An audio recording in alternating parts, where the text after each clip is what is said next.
The rest of the news, U.S. Navy sailors on board the USS Ronald Reagan were some of the first Americans to respond to the tsunami and nuclear disaster in Fukushima, Japan in 2011. Now they're suing TEPCO, the company in charge of the stricken Fukushima Daiichi nuclear power plant. At least 71 sailors on the USS Ronald Reagan have reported radiation sickness, and they're suing TEPCO, alleging that the company knowingly downplayed the dangers of nuclear radiation at that Fukushima site. Of those 71 sailors, at least half now have some form of cancer, according to the lawyer representing them.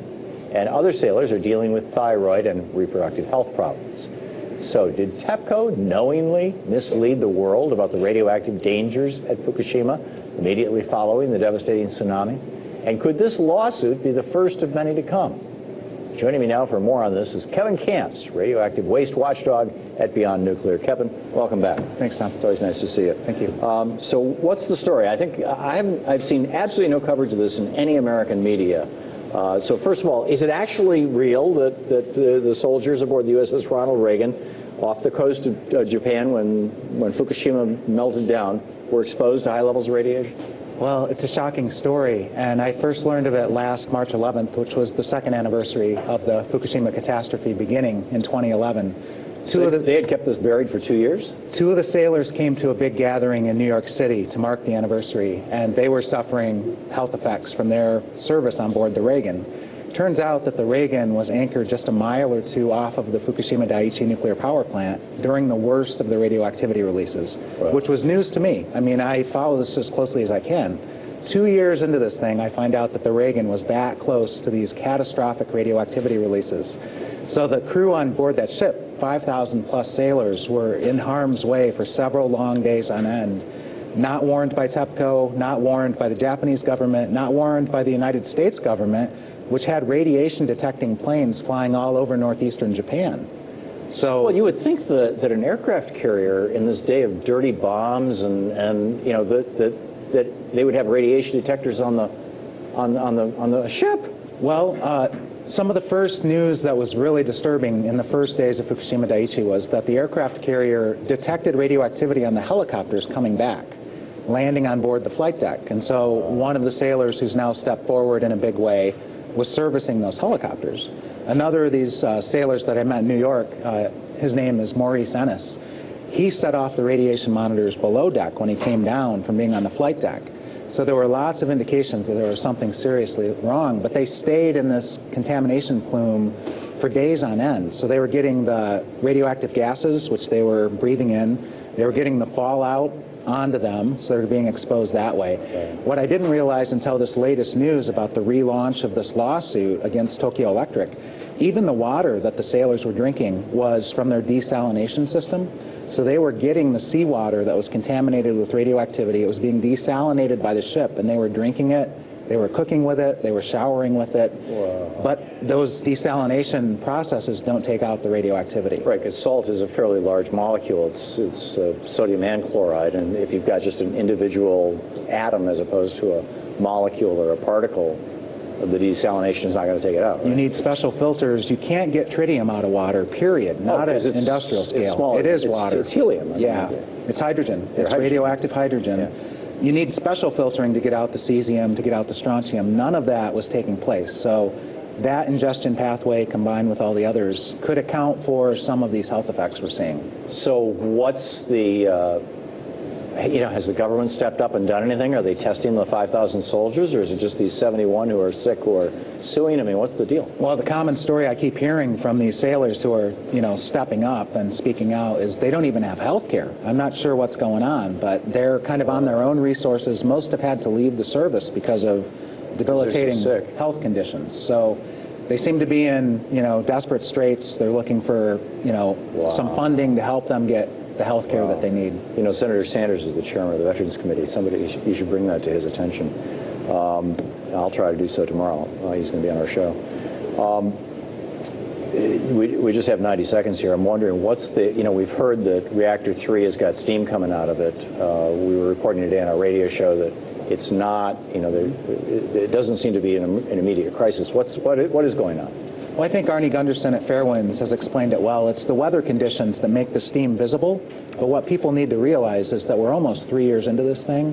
Those releases are happening every day. Those releases atmospherically... It's just that when it gets cold enough, you see it. You see the condensation, but those releases into the ocean are happening every day. They have been for 3 years. So that is the massive radioactivity release that's going on. Once in a while, it becomes more visible because of atmospheric conditions that you would see, you see your breath when it's cold outside. Right. So we're seeing this heated water coming out of Unit 3.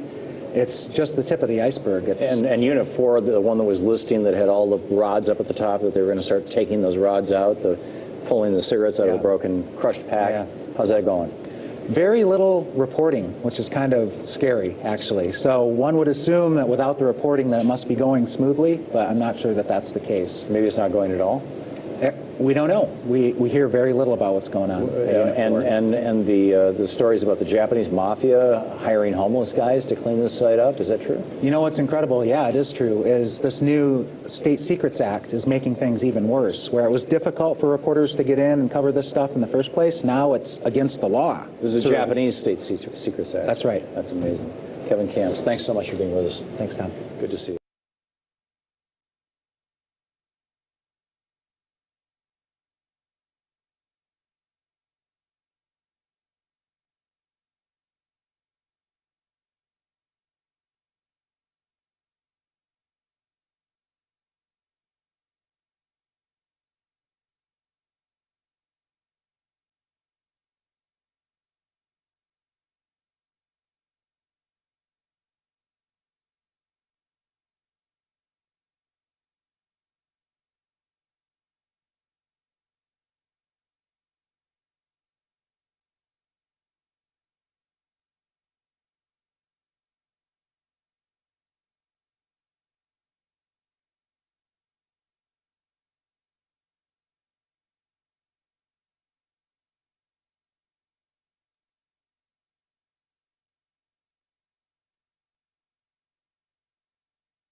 Workers are about to begin preparing to drain underground tunnels at the disabled Fukushima Daiichi nuclear power plant. This comes before the start of a project to freeze the earth around the openings of the tunnels to block the flow of contaminated water. The tunnels are believed to be one of the sources of radioactive materials that are polluting the groundwater at the facility on a large scale. Workers at Tokyo Electric Power Company plan to block the flow of tainted water between the damaged buildings and the tunnels. The workers will start burying pipes in the ground to carry refrigerants later this month.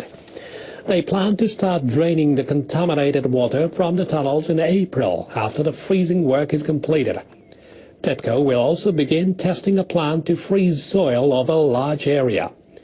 The eventual goal is to surround the reactor buildings and other facilities with walls of ice to prevent fresh groundwater from seeping in beneath the facilities. A large amount of highly radioactive water has accumulated beneath the plant.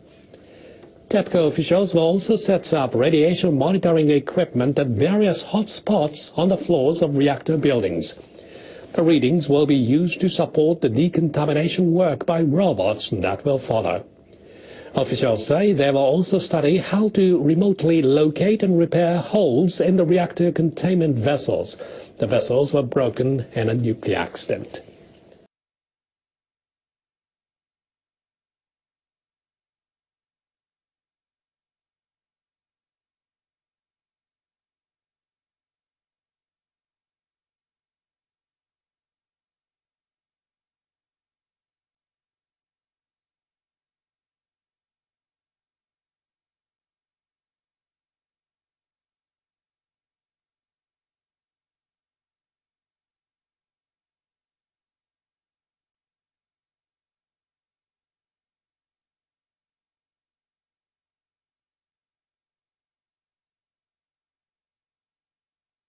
Farmers across Japan will soon be joining forces to boost their sales overseas. Trade experts are getting ready to help them market their produce together under a national brand. Officials with the Japan External Trade Organization say foods promoted as regional specialties don't have a strong identity abroad. They say producers in different regions should brand their offerings as Japanese and join hands to promote them. For instance, they want to see cooperation between scallop farmers in the northern prefectures of Aomori and Hokkaido. They plan to help producers operate booths together at food fairs. Pushing the All Japan brand is the best way to help consumers abroad appreciate what producers have to offer. Japanese government leaders aim to more than double annual exports of agricultural and marine products by 2020. Launched an investigation on Saturday at a factory of the subsidiary of one of the largest manufacturers of frozen food in Japan for alleged poisoning of its products. Last month, health authorities in Gunma Prefecture near Tokyo found that 7 kinds of meal packs produced by Acli Foods, a subsidiary of Maruha Nichiro Holdings, contained a pesticide called malathion. Maruha Nichiro Holdings has recalled 94 products, including pizza and croquettes. These contained as much as 1.5 million times the allowed limit of the pesticide. Health authorities say it is unlikely that the pesticide was added in the ordinary production process, as it's not used in the factory. Police allege that someone could have intentionally added the poison. They started an on-site investigation at the factory in Gunma Prefecture on Saturday. Police will check details of production flows and question officials and workers. Officials at Acli Foods say the poisoned products were packed in the same room and kept in cold storage in the factory after they were cooked on 3 separate lines. Acli Foods officials say they've also started interviewing the factory's 300 workers to find any irregularities. Expectations are increasing that Japan will play a leading role in the push for nuclear disarmament. Government officials recently made the historic decision to commit Japan to a United Nations statement that opposes the use of nuclear weapons under any circumstances. The UN statement came amid arguments between countries that want a treaty banning atomic weapons and those favoring a more gradual approach that allows for nuclear deterrence. Previously, Japanese government officials had said this no-use policy was incompatible with the country's reliance on the U.S. nuclear umbrella. But an observer on nuclear disarmament notes the country should take the lead on the issue. Japan, the only country to have suffered atomic bombings, has a crucial role in global nuclear disarmament. Japan plans to host an international conference in April to discuss nuclear disarmament. The meeting of foreign ministers from countries that do not possess nuclear arms will take place in Hiroshima, the site of a nuclear attack in World War II. We need to get subscribed and get this unity stronger and beat YouTube at their own game. Okay, that's what this is about. Like I say, go to the remix button, hit the remix button. That way you'll have this video and keep up with this. Otherwise, YouTube's just going to control us, guys, and it's really bad.